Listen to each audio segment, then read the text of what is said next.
Astaghfirullah.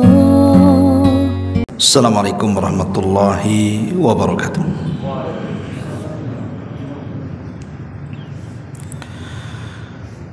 Alhamdulillah wassalatu wassalamu ala Rasulillah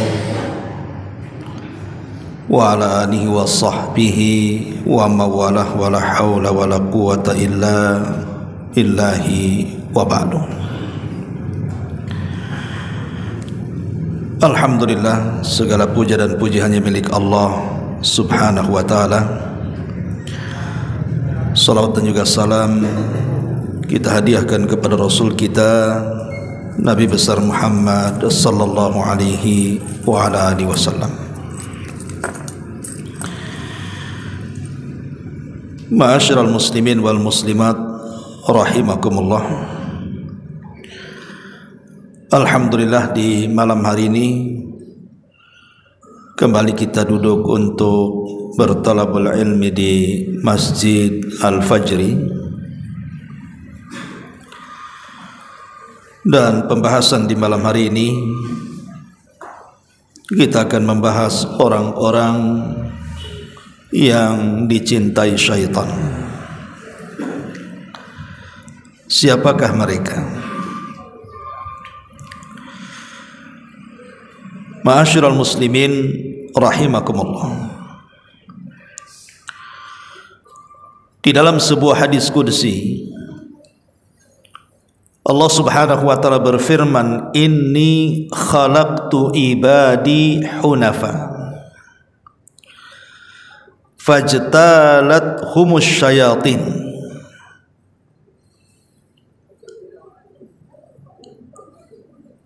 Kata Allah subhanahu wa ta'ala, aku telah menciptakan hamba-hambaku dalam kondisi lurus, mentauhidkan Allah subhanahu wa ta'ala. Tetapi datang syaitan kepada mereka, kemudian menyesatkan mereka. Bahkan dalam sebuah hadis dari Abi Sa'id Khudri radhiyallahu an dengan sanad yang hasan,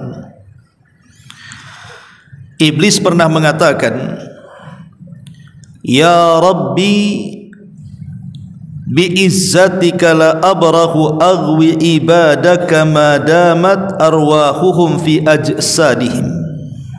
Ya Rabb, demi kemuliaan, saya akan terus menyesatkan hamba-hambamu selama ruh-ruh mereka berada di jasad-jasad mereka. Jadi iblis bersumpah di hadapan Allah subhanahu wa ta'ala, selama ruh manusia itu ada di jasad-jasad mereka, maka selama itu juga iblis akan menggoda mereka. Dan itu juga digambarkan di dalam surah Sad ayat 82. Qala fa bi izzatika la ughwiyannahum ajmain.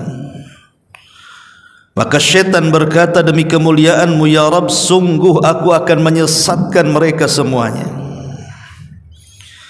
Inilah janji syaitan di hadapan Allah subhanahu wa ta'ala, bahwa mereka tidak akan henti-hentinya untuk menggoda Bani Adam.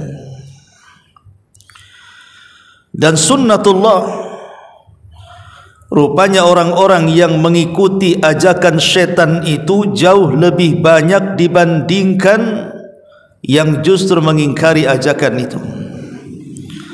Karena di banyak ayat Allah subhanahu wa ta'ala mengatakan, wala tajidu aktsarahum syakirin, dan engkau tidak akan dapat kebanyakan mereka bersyukur kepadamu ya Rabb. Artinya kebanyakan manusia itu kufur.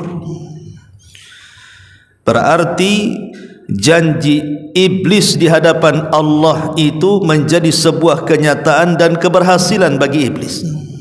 Buktinya kebanyakan manusia banyak yang mengikuti iblis dibandingkan yang menolaknya. Ma'asyiral muslimin yang dimuliakan Allah subhanahu wa ta'ala, ada sebuah ayat di dalam Al-Quranul Karim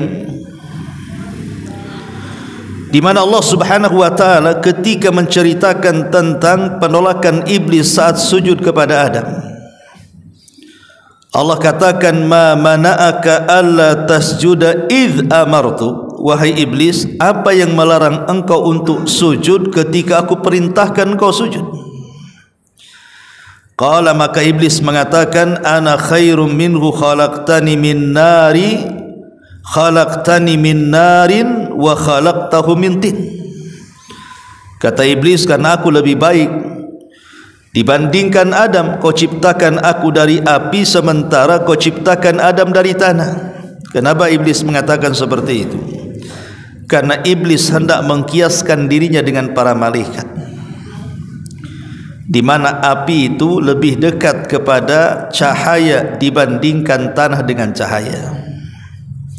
Jadi seolah-olah iblis itu, saya bagian dari para malaikat. Kau ciptakan Adam dari tanah, aku loh kau ciptakan dari api. Api dengan cahaya itu mirip-mirip, tapi tanah dengan cahaya kan jauh, tidak ada mirip-miripnya. Padahal kalau kita berlogika, okelah engkau mengatakan bahwa engkau lebih mirip dengan para malaikat. Lah malaikat yang tercipta dari cahaya saja mereka sujud, kau pula yang tercipta dari api tak mau sujud, kan begitu logikanya. Tapi itulah iblis, hendak membangkang perintah Allah Subhanahu wa taala. Makanya Allah Subhanahu wa taala akhirnya mengusir iblis dan mengatakan, qala fahbit minha fama yakunu laka an tatakabbara fiha fakhruj innaka minas saghirin.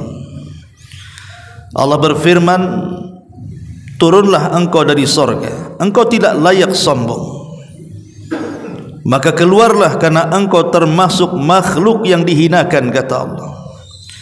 Maka iblis mengatakan, qala anzirni ila yaumi yub'atsun. Ya Allah, kalau begitu tangguhkan umurku sampai hari kau bangkitkan kiamat. Maka Allah mengatakan, innaka minal munzarin. Ya, engkau termasuk orang yang ditangguhkan. Dari sini iblis mulai bersumpah di hadapan Allah. Apa sumpahnya? Qala fabima aghwaytani la aqudanna lahum siratakal mustaqim thumma la atiyannahum min bayni aydihim wa min khalfihim wa an aymanihim wa an syama'ilihim wa la tajidu aktsarahum syakirin.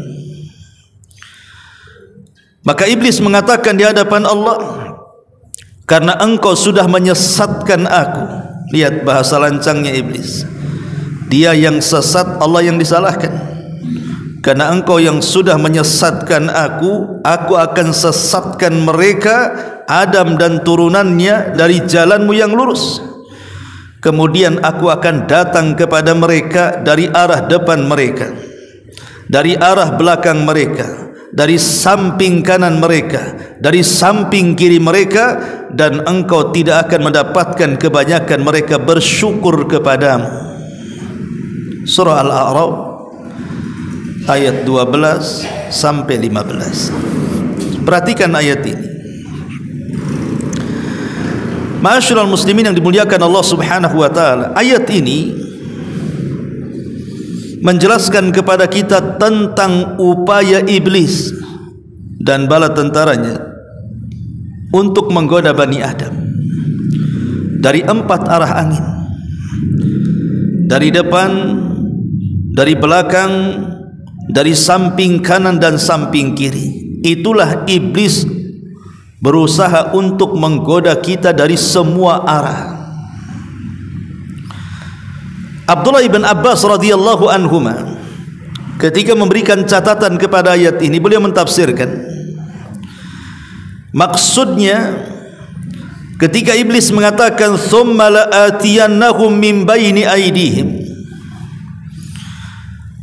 dan sungguh aku akan datang kepada Bani Adam dari arah depan mereka. Maksudnya dari depan itu syaitan hendak memberikan keraguan-raguan kepada manusia tentang akhirat manusia. Adapun kata-kata wa min khalfihim, dan dari belakang mereka, setan hendak menanamkan kepada manusia rasa cinta manusia dengan dunia. Wa an aymanihim, adapun dari arah kanan mereka setan hendak memberikan syubhat terhadap perkara agama mereka. Wa an syama'ilihim, dan dari sebelah kiri mereka setan hendak menanamkan syahwat di antara Bani Adam. Inilah 4 jalur yang akan ditempuh oleh syaitan untuk menggoda kita. Yang pertama dari depan, yang kedua dari belakang, yang ketiga dari kanan, yang keempat dari kiri. Adapun dari depan maksudnya manusia akan dihapuskan tatapannya ke masa depan. Manusia itu punya masa depan setelah kematian. Apa itu? Kehidupan akhirat yang kekal. Itulah yang diupayakan setan, macam mana caranya manusia melupakan akhiratnya. Ma'asyiral muslimin yang dimuliakan Allah Subhanahu wa taala, kenapa setan berusaha untuk mencoba manusia itu dilupakan dari akhiratnya? Karena tujuan manusia hidup itu kan untuk ibadah. Wa ma khalaqtul jinna wal insa illa liya'budun. Tidaklah aku ciptakan jin dan manusia itu kecuali untuk beribadah kepada Allah Subhanahu wa taala, dan ibadah itu adalah bekal akhirat. Tujuan kita hidup itu kan mencari bekal. Wa tazawwadu fa inna khairaz zadi taqwa. Berbekalah kalian, dan sebaik-baik bekal adalah ketakwaan kepada Allah Subhanahu wa taala. Tapi syaitan berusaha supaya manusia itu melupakan akhiratnya. Dengan cara apa setan melupakan akhiratnya? Dengan cara dicintakan kebalikan dari akhirat. Itulah tafsir wa min khalfihim, dan dari belakang mereka, artinya dicintakan dengan dunia. Manusia akan dicintakan dengan dunia. Abdullah bin Abbas radhiyallahu anhuma mengatakan, Nabi SAW bersabda, "Lau kana libni Adam wadiyani min malin labtagha thalithan wa la yamla'u jawfa ibni Adam illa turab wa yatubu Allahu ala man tab."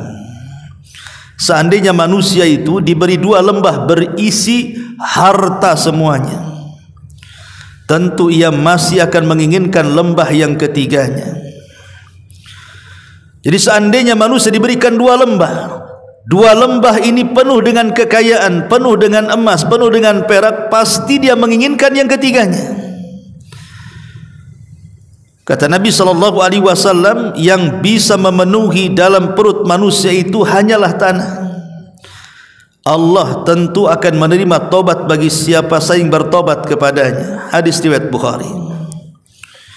Inilah yang ditanamkan syaitan kepada manusia, dilupakan dengan akhirat, dicintakan dengan dunia.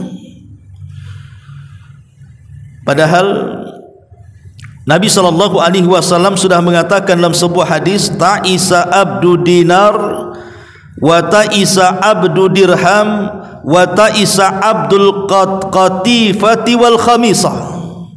Celakalah hamba-hamba dinar, hamba-hamba dirham, hamba-hamba pakaian, dan hamba-hamba modal. Karena ketika seseorang menghambakan dirinya kepada benda-benda, kepada harta-harta, maka dipastikan dia melupakan akhiratnya. Makanya Allah mengatakan, alhaakumut takatsur hatta zurtumul maqabir. Telah melalaikan mereka, artinya berlomba-lomba mereka dari dunia kepada Allah Subhanahu wa taala sampai kuburan menelannya. Al-Imam Ibnu Qayyim atau Imam Ibnu Katsir rahimahullahu taala berkata, anta limalin idza amsaktahu fa idza anfaqtahu fal malu laka. Anta limalin idza amsaktahu, engkau akan menjadi budak harta jika harta kau tahan, tetapi jika kau infakkan harta tersebut, maka barulah dia menjadi milikmu. Kata Imam Ibnu Katsir rahimahullahu taala, engkau akan menjadi budak harta jika engkau menahan harta, akan tetapi jika engkau menginfakkannya, maka harta tersebut barulah menjadi hambamu. Ma'asyiral muslimin yang dimuliakan Allah Subhanahu wa taala, Nabi sallallahu alaihi wasallam mengatakan, likulli ummatin fitnah, setiap umat ini punya fitnahnya sendiri. Tapi kata Nabi SAW, wa fitnatu ummatil mal, tetapi fitnah umatku adalah harta. Kenapa fitnah umatku harta? Karena dengan harta kekayaan dunia ini, ikhwatu fiddin, baik berupa benda, baik berupa pangkat, baik berupa jabatan, baik berupa kenikmatan yang lainnya, yang menjadikan manusia satu dengan yang lainnya bermusuhan. Itulah fitnahnya di situ. Makanya Nabi SAW sampai mengatakan, ma dhi'bani ja'iani ursila fi ghanamin bi afsadalaha min hirsil mar'i alal mali wasyarafi lidini. Tidaklah dua serigala lapar yang menghampiri seekor kambing lebih berbahaya baginya dari ambisi seseorang kepada harta dan kedudukan dalam agamanya. Dan itu kenyataan, ikhwatu fiddin muliakan Allah Azza wa Jalla. Orang kalau sudah cerita dunia pasti penuh dengan intrik dan permusuhan di dalamnya kan. Pasti akan sikat, sikut, injak bawah, sindul atas dan begitu seterusnya. Dan saya menyaksikan itu ya. Bahkan sesama ikhwan yang sudah hijrah katanya, saya menyaksikan bagaimana hasadnya sesama mereka ketika bicara soal usaha. Saya menyaksikan sendiri bagaimana mereka itu subhanallah, itu kalau sudah memburuk-burukan usaha kawannya yang sama usahanya dengan dia, itu sudah hilang tuh ngajinya. Nah, selama ini dia hadir di majelis taklim, mendengarkan kajian sunnah, mendengarkan Quran dan begitu seterusnya, di mana ilmunya? Itulah memang kekuatan dunia, ikhwatu fiddin, bisa melupakan akhirat tuh. Bisa disikut kawannya. Mungkin bahasa orang awam itu harta sudah enggak kenal saudara, itu bahasanya. Kalau saudara saja enggak kenal, macam mana pula orang lain? Ya. Itulah fitnahnya manusia di sini. Kalau sudah cerita harta benda atau dunia ini, maka mereka lebih rakus dibandingkan serigala yang lapar di hadapan kambing yang tinggal makan. Ma'asyiral muslimin yang dimuliakan Allah Subhanahu wa taala, bahkan sampai merusak akidahnya kan. Kalau perlu ke dukun kan begitu. Dunia ini bisa merusak akidah. Terkadang mereka tanggalkan akidah mereka, akhirnya percaya dengan tangkal-tangkal, dengan jimat-jimat, dengan dukun ini dan itu. Kalau dia datang ke dukun kemudian berhasil usahanya, dia puja-puji dukun itu. Wah, itu dukun bagus itu. Itu dukun bagus, mantranya bagus, buktinya saya berhasil. Akhirnya kawannya rame-rame datang kepada dukun itu, ngajak sesat pula yang lainnya. Tapi kalau dukunnya ndak sakti, dia celah dasar dukun kampret katanya. Itu dukun palsu, itu ndak jelas itu. Ya. Jadi kehidupan dunia ini bisa ditanggalkan semuanya. Akidah hilang, perkawanan hilang, semua jadi hilang. Itulah yang dikehendaki setan. Dia berusaha melupakan manusia dari akhiratnya, kemudian mencintakan manusia dari dunianya. La atiyannahum min baini aidihim wa min khalfihim. Aku akan datang kepada mereka dari arah depan dengan cara melupakan akhiratnya, dan aku akan datang dari mereka dari arah belakang mereka dengan cara mencintakan dunianya. Karena cinta dunia ini melemahkan ibadahnya. Terlampau banyak orang yang sibuk dengan harta, lupa dengan ibadahnya, lupa dengan salatnya, lupa dengan zakatnya, lupa dengan puasanya, lupa dengan ibadah hajinya, dan begitu seterusnya. Ma'asyiral muslimin yang dimuliakan Allah Azza wa Jalla, ini dua arah yang disebutkan dalam Quran itu. Kemudian dua arah yang lainnya, wa an aimanihim wa an syama'ilihim. Kalau tidak bisa dari arah depan dengan melupakan dari akhiratnya, maka berusaha dari arah belakang dengan mencintakan dengan dunianya. Kalau tidak bisa, maka dari arah sebelah kanannya. Kata Abdullah ibn Abbas radhiyallahu an, maksudnya arah sebelah kanan menanamkan syubhat dalam agamanya. Menanamkan syubhat dalam agamanya artinya berusaha untuk menghiasi yang hak menjadi batil dan batil menjadi hak. Dia berusaha untuk supaya manusia itu terkaburkan dengan perkara agamanya. Dan itu sudah mulai terjadi di zaman sekarang kan. Orang yang suka mengabur-ngaburkan perkara batil menjadi hak, yang hak menjadi batil. Dan itulah janji daripada syaitan. Dalam surah Al-Kahfi ayat 103 dan 104 Allah katakan apa? Qul hal nunabbiukum bil akhsarina a'mala alladzina dhalla sa'yuhum fil hayatid dunya wa hum yahsabuna annahum yuhsinuna sun'a. Katakan, maukah kuhabarkan kepada kalian tentang orang-orang yang paling rugi perbuatannya, yaitu orang-orang yang telah sia-sia perbuatannya dalam kehidupan dunia, sedangkan mereka menyangka bahwa mereka tetap berada di atas kebaikan. Ada orang-orang yang tertipu dengan dunianya akan akhiratnya, ikhwan. Di sini Allah Subhanahu wa taala mengatakan, maukah kuhabarkan kepadamu orang yang paling rugi? Siapa orang yang paling rugi? Orang-orang yang sia-sia amalannya, sia-sia perbuatannya dalam kehidupan dunia, sedangkan mereka mengira mereka masih saja di atas kebaikan.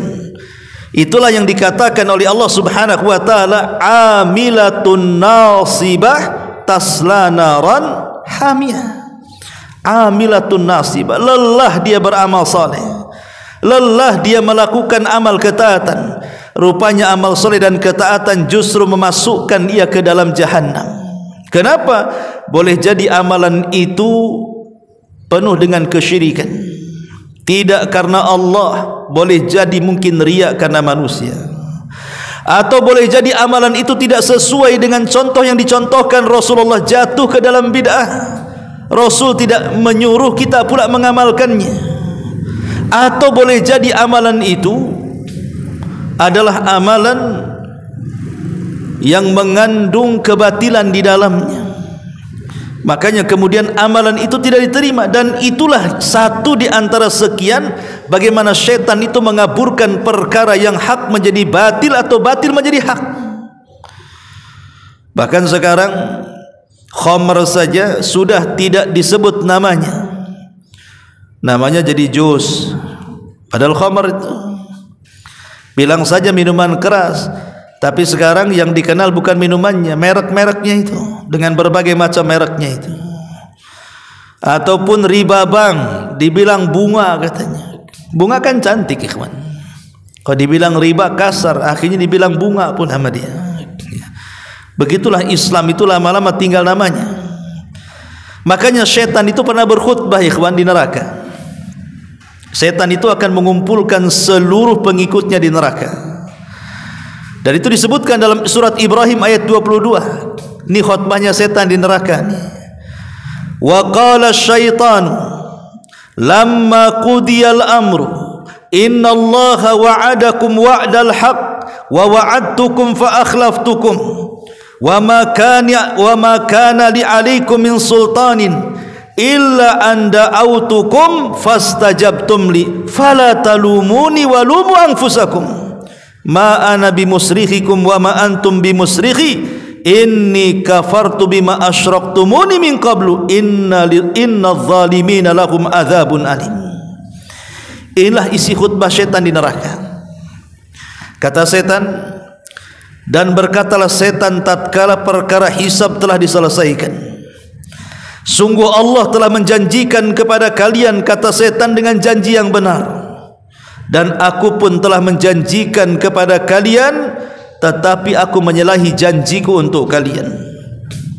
Kata setan, sebagaimana Allah menjanjikan sesuatu yang benar kepada kalian, aku pun sama menjanjikan kepada kalian, tapi janjiku tidak benar, dan aku menyalahi janjiku.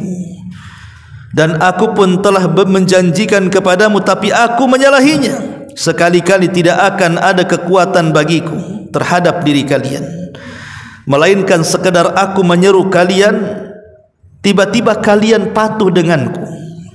Oleh sebab itu janganlah kalian mencaci maki aku, tapi cacilah diri kalian. Aku sekali-kali tidak dapat menolong kalian sebagaimana kalian juga tidak bisa menolongku hari ini. Sesungguhnya aku tidak membenarkan perbuatanmu mempersekutukan aku dengan Allah sejak dulu.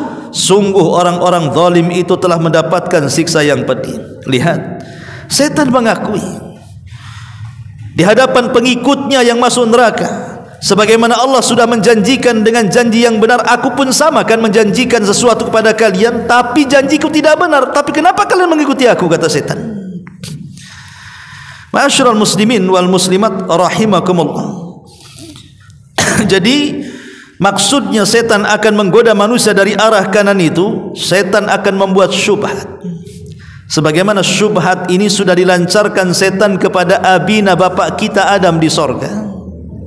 Bagaimana caranya? Setan memberikan was-was kepada bapak kita Adam. Ketika Allah Subhanahu wa taala mengatakan, wahai Adam, nikmatilah seluruh nikmat yang ada di sorga. Makanan yang ada di sorga makan, minuman yang ada di sorga minum, buah-buahan yang ada di sorga nikmati. Tapi tolong jangan dekat satu pohon ini. Wala taqraba hadhihi syajarata fatakuna minadh zalimin. Sebab kalau engkau dekat dengan pohon ini, apalagi kau makan buahnya, kau termasuk orang zalim, wahai Adam. Bayangkan jumlah buah-buahan di sorga itu tidak terhitung. Jumlah kenikmatan di sorga itu tidak terhitung. Nikmat yang belum pernah dilihat mata, didengar telinga, terlintas dalam otak manusia pun tidak. Tapi dasar umumnya manusia, ikhwan, terkadang kalau ada larangan itu membuat penasaran kenapa dilarang. Pamannya antum makan ini, ada 100 jenis lauk pauk dijejerkan di depan meja antum. Rupanya ada lauk satu berada di pojok, yang itu jangan kau makan ya. Tentu orang penasaran, kenapa yang ini bisa dimakan, kenapa itu pula tak boleh dimakan. Akhirnya mulai dekat, apa sih lauk yang tak boleh dimakan itu? Kan itu manusia begitu. Dia suka penasaran tuh kalau yang dilarang itu. Lah itulah Adam alaihi salatu wasallam penasaran, kenapa dilarang? Mulailah Adam dekat-dekat dengan pohon itu, ditengoknya lah pohon itu. Kenapa Allah larang tidak boleh makan buah ini? Disitulah setan masuk memberikan was-was, memberikan alasan, kemudian bersumpah seolah-olah sumpahnya itu meyakinkan kepada Adam kenapa pohon itu tidak boleh dimakan. Kata iblis, illa antakuna malakaini au takuna minal khalidin. Kenapa Allah Subhanahu wa taala melarang memakan buah itu, wahai Adam? Karena kalau kau makan, kau jadi malaikat nantinya, atau kau akan kekal di sorga nantinya. Oh, maksudnya itu, kata Adam. Kenapa Adam percaya dengan iblis? Padahal iblis ini sedang berbual. Karena iblis membumbui bualannya dengan sumpah. Wa qasamahuma inni lakuma laminan nasihin. Aku bersumpah untuk kalian berdua, kata iblis, saya ini orang yang akan memberikan nasihat. Karena biasanya dusta itu akan jadi benar kalau dibumbui dengan sumpah tuh biasanya. Lihat orang pasar itu, yang suka sumpah-sumpah itu, dikit-dikit wallahi katanya. Ini ya biasanya yang banyak sumpah wallahi wallahi itu kan orang pasar tuh. Wallahi katanya, ini sudah murah katanya, padahal mahal kan itu. Wallahi dari sana saja saya nggak dapat untungnya, padahal banyak untungnya tuh. Nah itu kan orang-orang kayak gini, hati-hati ya. Itulah iblis namanya. Dia membumbui sumpah untuk kebualannya. Ya Adam berpikir ini alam para malaikat, ini alam sorga. Tidak mungkin ada orang makhluk bersumpah untuk kedustaan. Dan sebelumnya tidak ada orang bersumpah untuk kedustaan. Ya yakin saja kemudian Adam dengan bujuk rayu iblis itu, akhirnya dia memakan buah larangan. Lihat bagaimana setan itu menghiasi yang hak menjadi batil, yang batil menjadi hak. Begitulah setan berusaha untuk menggoda Bani Adam dari sebelah kanannya, kemudian yang terakhir dari sebelah kirinya. Kata para ulama seperti Abdullah bin Abbas mengatakan, maksudnya selain daripada syubhat, maka setan akan menggoda manusia dari arah syahwat. Dari arah syahwat. Ma'asyiral muslimin yang dimuliakan Allah Subhanahu wa taala, makanya Allah Subhanahu wa taala berfirman di banyak ayatnya dalam Al-Qur'an bagaimana syaitan ini berusaha untuk mengajak manusia supaya mengikuti syahwatnya. Allah berfirman di dalam Al-Qur'anul Karim, "Dhaharal fasadu fil barri wal bahri bima kasabat aydin nas liyudhikahum ba'dal ladzi amilu la'allahum yarji'un." Ar-Rum ayat 41 Allah mengatakan tampaknya kerusakan di lautan dan di daratan itu karena ulah tangan manusia. Begini ikhwatu fiddin, muliakan Allah Subhanahu wa taala.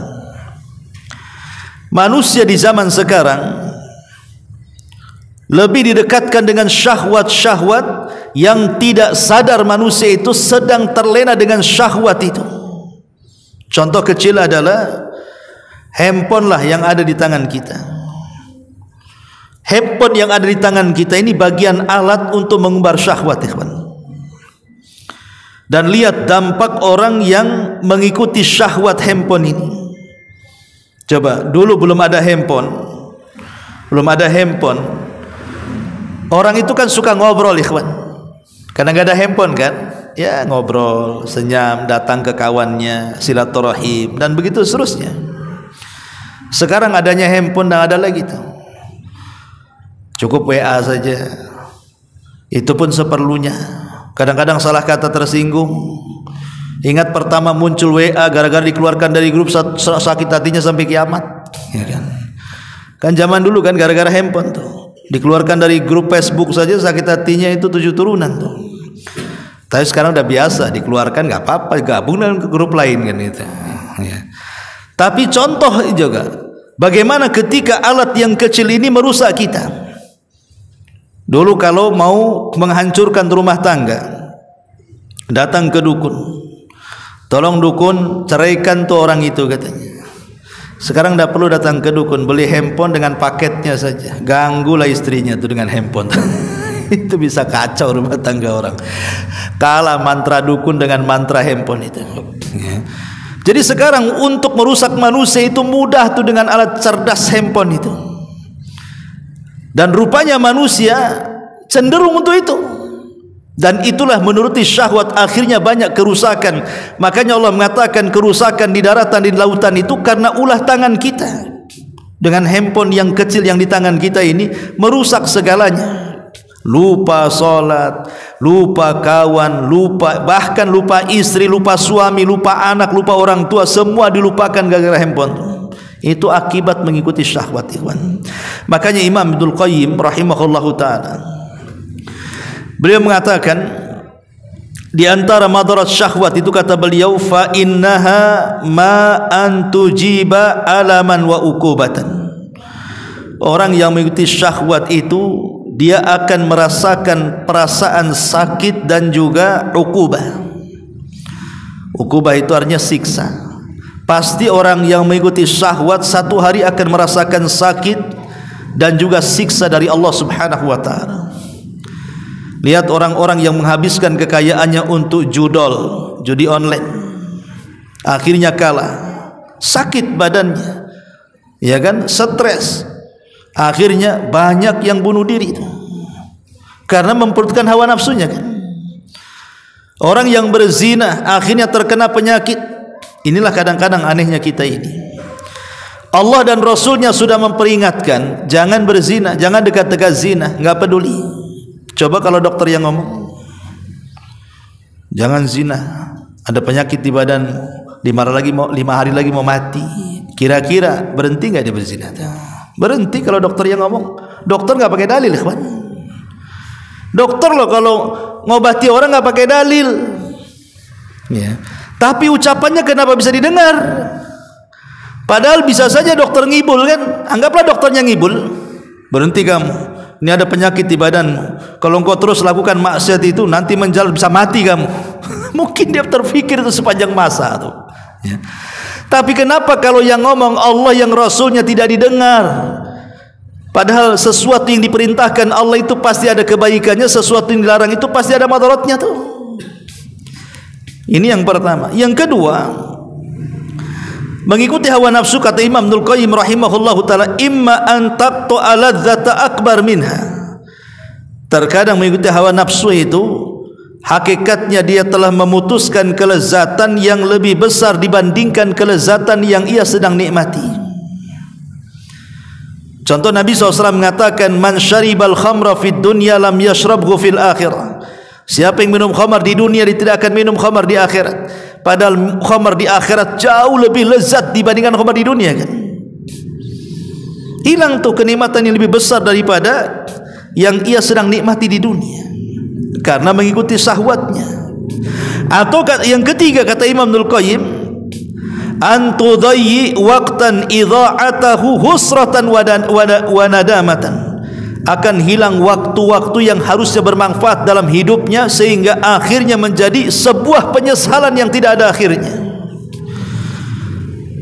Orang kalau memperturutkan hawa nafsunya, ikhwatu fiddin, satu hari dia nongkrong di hadapan handphone, di hadapan televisi, di hadapan alat-alat elektronik yang lainnya, satu hari dia di situ, yang harusnya satu hari itu dia dapat manfaatkan, entah dunia entah akhiratnya, nggak dapat apa-apa jadinya. Di dunia rugi, di akhirat juga rugi. Itulah yang memperturutkan hawa nafsunya. Atau yang keempat, antadhhaba malan baqa'uhu khairun lahu min dhihabihi. Atau boleh jadi menghabiskan harta yang harusnya harta itu bermanfaat bagi kehidupannya, akhirnya hilang begitu saja. Ya tadi contohnya, orang yang memperturutkan hawa nafsunya untuk umpamanya berzina, habis uangnya hanya untuk main perempuan. Sudah miskin dia baru menyesal. Habis hartanya untuk mabuk gitu, sudah habis baru menyesal. Apalagi kemudian muncul dengan berbagai macam penyakit, dengan kelemahan dalam badannya. Saya kenal orang yang sudah tobatlah, usianya sudah tua, banyak penyakit di badannya. Rupanya vonis dokter karena dulunya dia pemain narkoba, jadi sudah komplikasi itu dalam badannya. Dia ngangkat saja sudah nggak tahan, ngangkat barang. Ya, dia pernah jadi tukang juga tempat saya itu, ngangkat semen padahal pakai gerobak itu kayak lari 10 kilo ngos-ngosan ya, udah nggak tahan, lemes badannya, padahal usianya ya seumaran juga gitu. Jadi rupanya setelah ditanya, kenapa kamu seperti ini, kok ini aja nggak bisa ngangkat, cemana mau kerja ya. Dia bilang, dia cerita masa lalunya. Itulah dulu saya suka mabok, narkoba, perempuan, akhirnya banyak penyakit di badan, akan menyesal akhirnya ikhwatu fiddin. Ya, ma'asyiral muslimin yang dimuliakan Allah azza wa. Atau yang kata Imam dulu yang selanjutnya, antasluba ni'matan baqa'uha aladh min qada'i syahwati. Atau bisa mencabut kenikmatan yang harusnya nikmat itu tetap bisa dinikmati tapi menjadi hilang karena hapus dengan syahwat yang diperturutkannya. Atau antunsi'a ilman dzakarahu aladza min naili syahwa, atau menghilangkan ilmu pengetahuan. Ma'asyiral muslimin yang dimuliakan Allah Subhanahu wa taala, jangankan antum lah, terkadang saya juga bila melihat berita di YouTube itu, entah apa, entah kebakaran apa gitu kan, kadang-kadang keasikan itu nyambung-nyambung tuh. Yang harusnya saya persiapan nih nanti malam mau ngaji nih, kasihkan akhirnya mau 1 jam juga nonton itu kan. Lah itu saya rasakan tuh, akhirnya yang harusnya persiapan terlena dengan nonton YouTube padahal mendengar berita tuh. Apalagi orang yang dengar sinetron yang bersambung-sambung itu, drakor itu, wah itu sudah. Sampai akhirnya istri ketika saking banyak memandang drakor itu, drakor itu kan pemainnya ganteng-ganteng, ikhwan, putih-putih. Nengok suaminya hitam, tiba-tiba ditengok dengan handphonenya, kok beda suaminya, beda. Subhanallah. Atau sebaliknya kan gitu, tengok mungkin suaminya sinetron, cantik-cantik dalam sinetron itu, iya kan yang dipilih yang cantik-cantik, yang ramping-ramping kan itu ya, yang model-model. Tengok istri kok kayak gini kan itu, akhirnya hilanglah syahwat di antara keduanya, ikhwatu fiddin. Itu madaratnya memperturutkan hawa nafsu itu. Ma'asyiral muslimin yang dimuliakan Allah azza wa jalla, inilah cara setan mengganggu anak Adam. dari depan dengan melupakan akan akhirat, dari belakang dengan menanamkan kecintaan kepada dunia, dari arah kanan dengan cara menanamkan syubhat, dari arah kiri dengan cara menanamkan syahwat. Makanya Nabi SAW senantiasa berdoa kepada Allah Subhanahu wa taala, dan dalam doanya Nabi SAW meminta kepada Allah agar dihilangkan dari gangguan setan dari 4 arah itu. Contoh umpamanya doa yang diajarkan Nabi SAW. Apa kata Nabi SAW? Allahumma inni as'alukal huda wat tuqa wal afafa wal ghina. Ya Allah, aku berlindung dari kamu. Ya Allah, aku meminta kepadamu hidayah. Pertama minta hidayah. Kemudian yang kedua minta tuqa, ketakwaan. Kemudian yang ketiga minta afaf, kehormatan agar dijaga. Kemudian yang terakhir minta ghina, kekayaan. Karena 4 perkara ini juga yang menyelamatkan dari 4 arah yang diganggu oleh setan kepada kita. Hidayah, takwa, kemudian juga bisa menjaga kehormatan dan bisa menjaga kekayaan, maksudnya kaya hati. Baik, ma'asyiral muslimin wal muslimat rahimani wa rahimakumullah. Ada sebuah hadis, tapi hadis ini memang dipertentangkan tentang sanadnya oleh para ulama. Ya, artinya masih dibincangkan tentang kesahihannya. Tapi hadis ini masyhur dan maknanya juga sahih. Jadi kita tidak membahas lafadznya, tapi hanya membahas maknanya saja. Hadis ini diriwayatkan dari sahabat ataupun dari seseorang yang bernama Wahab ibn Munabbi. Wahab ibn Munabbi. Bagaimana lafadznya? Amarallahu ta'ala iblisa an ya'tiya Muhammadan sallallahu alaihi wasallam wa yujibuhu an kulli ma yas'aluhu. Diceritakan bahwa Allah pernah merintahkan kepada iblis agar datang kepada Rasulullah dan menjawab semua yang ditanyakan oleh Rasulullah kepada iblis. Kemudian iblis pun jaa ala surati syaihin, datang kepada Rasul dalam bentuk kakek-kakek. Wa biyadihi ukaz, dan di tangannya membawa tongkat. Faqala lahu, maka kemudian dikatakan kepadanya, kata Nabi, man anta, siapa kamu? Qala, maka dia mengatakan, ana iblis, saya adalah iblis. Qala lima ji'ta, apa tujuanmu kemari? Qala, iblis mengatakan, innallaha amarani an atika wa ujibaka an kulli ma tas'aluni. Allah memerintahkan aku, wahai Muhammad, untuk datang kepadamu dan menjawab semua pertanyaan. Maka kemudian Nabi SAW mulai bertanya. Lah, salah satu pertanyaannya adalah tentang siapa temanmu. Man rufaqauka min ummati, siapa teman-temanmu dari umatku wahai iblis? Qala asyaratun, ada 10 orang, kata iblis. Mereka adalah temanku. Jadi iblis mengatakan 10 orang ini temanku di dunia. Siapa mereka? Awaluha, yang pertama, sultanun jair, pemimpin yang tidak adil. Wasani, dan yang kedua, ghaniyun mustakbir, orang kaya yang sombong. Wasalis, dan yang ketiga, tajirun khain, pedagang yang tidak jujur. Warabi, dan yang keempat, syaribul khamri, peminum minuman yang memabukkan. Wal khamis, dan yang kelima, al-qattat, tukang fitnah, tukang mengadu domba.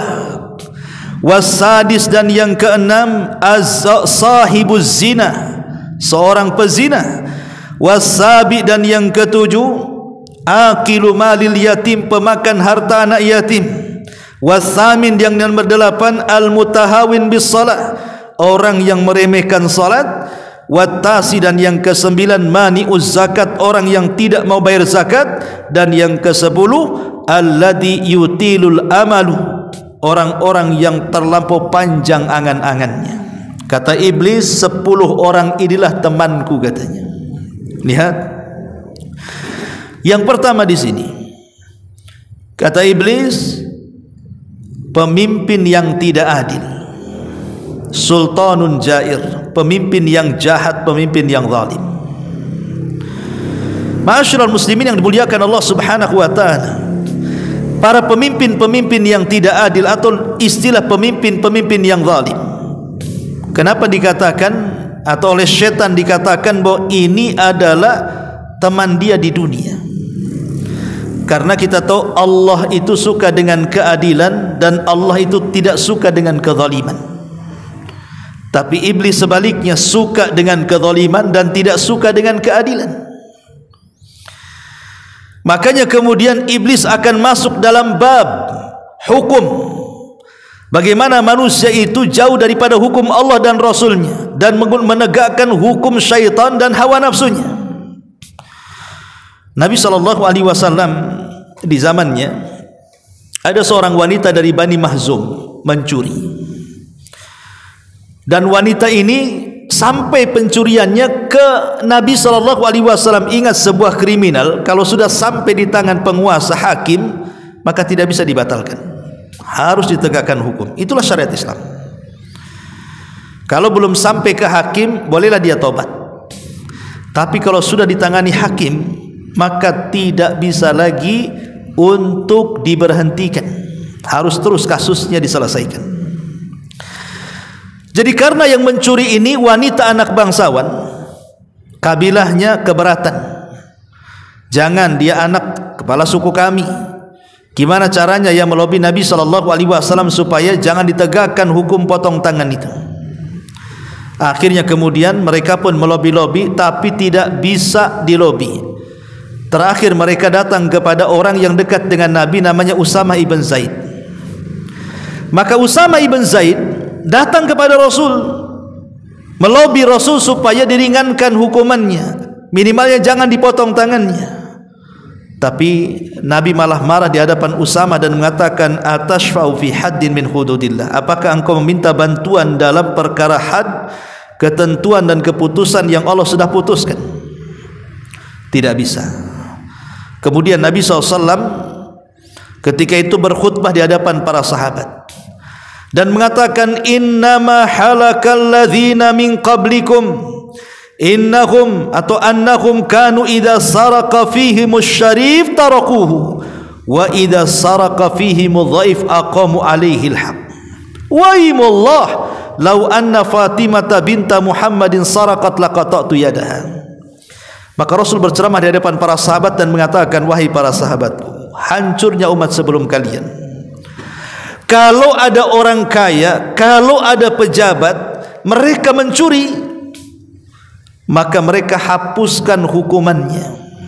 Tapi kalau orang lemah yang mencuri, maka mereka segerakan penanganan hukumnya. Itulah yang bahasa yang kita sering mendengar, tajam ke bawah tumpul ke atas. Kalau yang mencuri itu orang-orang lemah, lapor ke polisi, ya kadang-kadang ada oknum polisi itu yang tidak mau menangani, kan nggak ada duitnya katanya. Coba kalau pejabat yang melapor belum 24 jam sudah ditangani, sudah ketangkap pula pelakunya. Itu yang terjadi hukum di negara kita dan negara-negara yang lainnya, kan. Lah setan itu suka dengan seperti ini. Dia menyebar ketidakadilan di tengah-tengah masyarakat. Maka siapapun penguasanya, siapapun pemegang hukumnya, mau hakimnya, mau jaksanya, mau siapapun, mau polisinya, mau tentaranya, ketika mereka zalim dan tidak menegakkan keadilan, mereka teman-teman syaitan. Ini yang pertama, ya. Kemudian yang kedua, orang kaya lagi sombong. Dalam sebuah hadis Nabi SAW mengatakan, salasatun la yukallimuhumullahu yaumal qiyamah. wala yuzakkihim wala yanzuru ilaihim walahum adzabun alim.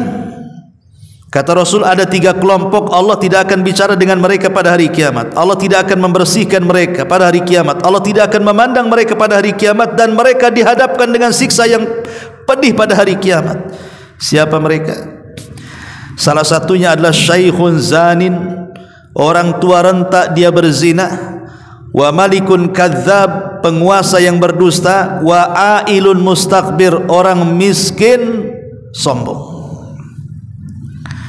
Ma'asyiral muslimin yang dimuliakan Allah Subhanahu wa taala, orang kaya sombong itu sudah tercela, bahkan dosa besar sombong itu. Kenapa? Karena sombong itu adalah ridanya Allah.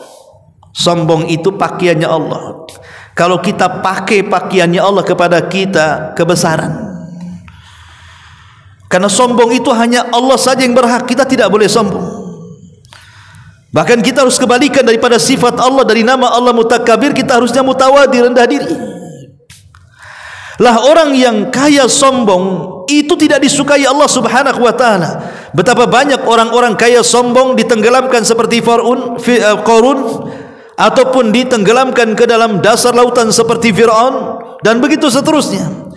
Lah kalau orang kaya sombong saja Allah tidak suka, apalagi orang miskin sombong, makin tak suka lagi. Sebab orang kaya sombong masihlah ada orang punya alasan wajar dia kaya sombong, karena ada duitnya, karena ada mobilnya, karena ada rumahnya yang megah. Ini sudah miskin sombong, apa yang mau dibanggakan katanya? Miskin kok sombong pula. Mau sombong gimana? Menyombongkan rumah tak ada rumah, menyombongkan kendaraan tak ada kendaraan, mau menyombongkan dengan uang tak ada uang. Makanya kenapa sama-sama sombong nih, si kaya sombong, si miskin sombong, tapi si miskin sombong lebih besar dosanya dibandingkan si kaya sombong. Gitu ya. Kenapa? Karena si kaya sombong ada penyebabnya, kekayaan dia lah. Ini sudah miskin sombong loh, kok bisa orang miskin sombong itu? Ya, ini yang kedua, orang kaya sombong. Yang ketiga, pedagang yang tidak jujur. Rasul mengatakan, al-bayyi'ani bil khiyar ma lam yatafarraqa, fa in sadaqa wa bayyana burika lahuma fi bai'ihima, wa in katama wa kadzaba muhiqat barakatu bai'ihima. Dua orang yang melakukan jual beli boleh melakukan khiyar, pilihan untuk melangsungkan atau membatalkan selama keduanya belum berpisah.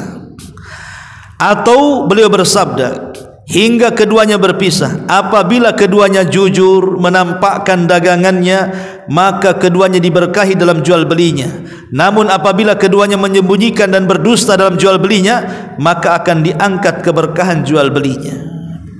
Ingat bahwa pedagang yang tidak jujur itu, mereka tidak akan berkah dagangannya. Walaupun nampak hasilnya banyak, tetapi tidak ada berkahnya, percuma. Kenapa? Karena adanya seperti tidak adanya. Itu barang yang tidak berkah itu seperti itu. Hartanya banyak tapi kok kayak hantu, nggak jelas penggunaannya. Seperti itu harta yang tidak berkah itu. Kemudian yang nomor 4, peminum khamar. Ingat bahwa khamar itu ummul khaba'is, induk daripada seluruh keburukan. Tidak ada induk keburukan melebihi khamar. Karena khamar ini, dari khamar hilang akal, dari hilang akal dia bisa macam-macam, bisa membunuh orang, bisa mencaci maki orang, bisa memukul orang, bisa mencuri barang orang. Maka yang disebut khamar ini adalah ummul khaba'is, induk dari seluruh keburukan. Ya, memang hadisnya sih tidak benar, tidak usah dijadikan pegangan tentang kisah Harut Marut menurut versi Bani Israel. Ya. Jadi Harut Marut menurut versi Bani Israel, ya kita tidak benarkan kisahnya, kita ambil ibrahnya saja. Jadi ketika Allah Subhanahu wa taala menciptakan Adam itu, malaikat protes, "Ya Rabb, kenapa kau menciptakan Adam yang merusak, mengikuti hawa nafsu, menumpahkan darah dan begitu terus anak turunannya? Ya, kenapa enggak utus kami saja ke bumi?" Maka Allah Subhanahu wa taala mengatakan, "Baik, kalau engkau layak di bumi, carikan malaikat yang paling baik di antara kalian." Akhirnya diutus sudah siapa? Harut dan Marut. Itu malaikat terbaik dari semua malaikat. Akhirnya kemudian Allah berikan hawa nafsu di kedua malaikat si Harut Marut ini. Yang tadinya malaikat tidak punya hawa nafsu, diletakkan hawa nafsu di dada malaikat ini, kemudian diturunkan ke bumi. Kemudian Allah uji dengan seorang wanita. Allah ciptakan wanita yang cantik sekali untuk menggoda Harut dan Marut. Kemarin dia belum ada hawa nafsu kan, nggak tertarik. Sekarang sudah ada hawa nafsu, mulai tertarik. Kemudian menggoda perempuan itu, tapi perempuan itu tidak tergoda. Digoda lagi tidak tergoda, digoda lagi, akhirnya mau, tapi minta 3 syarat. Kau boleh berzinah dengan aku tapi penuhi 3 syarat. Pertama, sekutukan Allah. Dia bawa berhala, sembah berhala ini. Kalau kau bisa menyembah berhala, aku mau berzinah dengan engkau. Kata malaikat Harut Marut, tidak mungkin. Kami ini malaikat, tidak mungkin menyekutukan Allah, katanya. Yang lain saja, katanya. Akhirnya datangkan anak kecil, kemudian diberikan pisau, bunuh anak kecil ini. Kalau kau berani membunuh anak kecil, kita siap berzina. Kata malaikat, tak mungkin malaikat bunuh orang, katanya. Ya. Akhirnya kemudian yang ketiga, didatangkan khamar. Kalian mabuklah, katanya. Dipikirnya 2 malaikat ini daripada syirik, daripada bunuh, bagus aku minum, katanya kan. Minumlah khamar ini. Setelah dia mabuk, lupa, tidak sadar, akhirnya ambil pisau, ditusuklah anak itu. Setelah ditusuk anak itu, akhirnya diambil berhalanya, disembah. Namanya orang mabuk. Akhirnya lengkap 3 paket maksiat itu dilaksanakan Harut Marut itu. Lihat, itulah khamar, bahayanya khamar. Kisah ini makdzub, tidak benar, ya. Tapi hikmahnya saja kita ambil bahwa khamar itu adalah induk daripada seluruh keburukan di situ. Ma'asyiral muslimin wal muslimat rahimani wa rahimakumullah. Kemudian juga tukang fitnah qattat. Qattat itu orang yang tukang adu domba, ikhwatu fiddin. Ya. Di masyarakat kita ini terlampau banyak orang-orang yang mencampuri urusan orang, memanas-manasi urusan orang, mengkompori urusan orang, yaitu mungkin karena ada bab hasad di dalamnya, ada bab dengki di dalamnya, atau tidak suka dengan orang, akhirnya mengompori lawannya. Lah itu banyak terjadi, itu disebut qattat namanya. Qattat itu sama dengan namam. Rasul pernah satu hari lewat di sebuah kuburan. Rupanya ada 2 kuburan itu sedang disiksa dan Rasul dengar. Jadi mukjizat hanya Rasul yang tahu. Tiba-tiba Rasul mengambil pelepah kurma, kemudian dibelah 2. Kemudian salah satu belahannya diletakkan di atas kuburan satunya, dan satunya diletakkan di kuburan satunya. Sahabat bertanya, Rasul, kenapa kau lakukan? Maka Nabi SAW, supaya sebelum pelepah kurma yang kubelah ini kering, bisalah meredamkan atau meringankan siksanya. Jadi sahabat mengatakan, emang disiksa apa keduanya? Kata Nabi SAW, adapun yang ini, kuburan yang sebelah sini, kata Rasul, itu disiksa gara-gara kalau kencing itu tak beres itu ceboknya tuh. Sama biasa super truk, super bus itu biasanya. Kadang-kadang berhenti di mana, bannya dikencingi, langsung diresleting tanpa dicebok, tanpa diistijmar dengan batu. Ya, kalau malas kan bisa lap-lapkan ke ban, kan bisa juga. Kan gitu. Kan ini kan orang kayak gini udah banyak ini. Lah ini gara-gara ini orang ini diazab kuburnya, coba. Yang kedua namam. Ini kuburan satunya ini tukang adu domba nih. Dia jadi kompor tuh, bukan 5 gas, 25 gas lagi. Buat orang marah, buat orang panas gitu. Lah ini qattat namanya. Kemudian juga yang ke-6 adalah sahibuz zina. Sahibuz zina, orang yang tukar zina. Allah Subhanahu wa taala berfirman, wala taqrabuz zina, jangan dekat-dekat zina, kata Allah. Innaha fahisyatun wa sa'a sabila, karena zina itu perbuatan keji dan paling buruk jalannya. Di dunia Allah hinakan, di alam kubur Allah siksakan, dan di akhirat Allah sediakan neraka untuk mereka. Jadi zina itu tidak ada baiknya sama sekali, ikhwatu fiddin. Ingat ketika Nabi SAW dalam peristiwa Isra Mi'raj, kemudian diperlihatkan azab neraka. Nabi SAW melihat ada kuali besar, kemudian di bawahnya dinyalakan api, sehingga kuali itu memerah saking panasnya. Rupanya Rasul melihat ada dua orang telanjang sedang disangrai itu di atas kewali itu. Bayangkan berada di kewali yang sangat panas, apa tidak sakit dari ubun-ubun sampai kaki itu. Jadi Rasul SAW bertanya kepada Jibril, "Mahadhan, ini siksa siapa orang ini?" Maka Jibril mengatakan, "Itulah azani wazaniyah." Itulah laki-laki yang berzina dan wanita yang berzina. Sebagaimana ketika berzina merasakan nikmat dari kepala sampai kaki, maka siksanya pun harus merasakan sakit dari kepala sampai kaki. Naudzubillah. Ya. Ma'asyiral muslimin rahimakumullah. Kemudian yang ketujuh, memakan harta anak yatim. Banyak orang sibuk membuat panti asuhan, bukan dikasih makan anak-anak yatim, dia pula yang kaya. Banyak. Dulu belum punya mobil buat panti asuhan, dia pula yang punya mobil. Dulu ketika panti asuhan masih sewa, akhirnya punya rumah, dia pula yang kaya. Akhirnya anak-anak yatimnya satu-satu hilang, tinggal dia pula yang punya rumah, yang menguasai harta, yang menguasai mobil. Na'udzubillah. Ya. Ini banyak terjadi seperti ini. Tidak takut dengan Allah Subhanahu wa ta'ala. Kemudian yang nomor 8, orang yang meremehkan salat. Hati-hati orang-orang yang meremehkan salat ini. Ya, karena orang yang meremehkan salat itu artinya dia sedang menjungkir balikkan dirinya di dekat jurang yang sangat dalam. Karena salat itu pembeda kita dengan orang kafir. Kalau meninggalkan salat bisa kafir. Maka jangan dekat-dekat jurang yang melemparkan kita dari Islam. Kemudian yang nomor 9, orang yang tidak mengeluarkan bayar zakat. Dan yang 10, orang yang panjang angan-angannya. Orang yang panjang angan-angannya itulah yang tertipu dengan dunia. Dia tidak sanggup terbang, enggak punya sayap, angan-angannya sampai ke langit. Akhirnya apa? Ingin kaya jadi ngerampok, ingin kaya jadi koruptor, ingin kaya jadi copet, dan begitu seterusnya. Itu akibat daripada panjangnya angan-angan. Akhirnya dengan segala cara yang penting, dapat jabatan, dapat kaya, dapat orang kaya, sikat sikut, injak bawah, sundul atas, pokoknya dapatlah keinginan dia. Itu akibat daripada tulul amal. Bahkan lihat ucapan para ulama ketika bicara soal tulul amal ini. Contoh umpamanya apa yang dikatakan oleh para ulama. Umar bin Khattab radhiyallahu anhu. Umar Ibn Khattab radhiyallahu anhu mengatakan bahwa tulul amal itu bisa melupakan amal. Tulul amal yunsi al amal.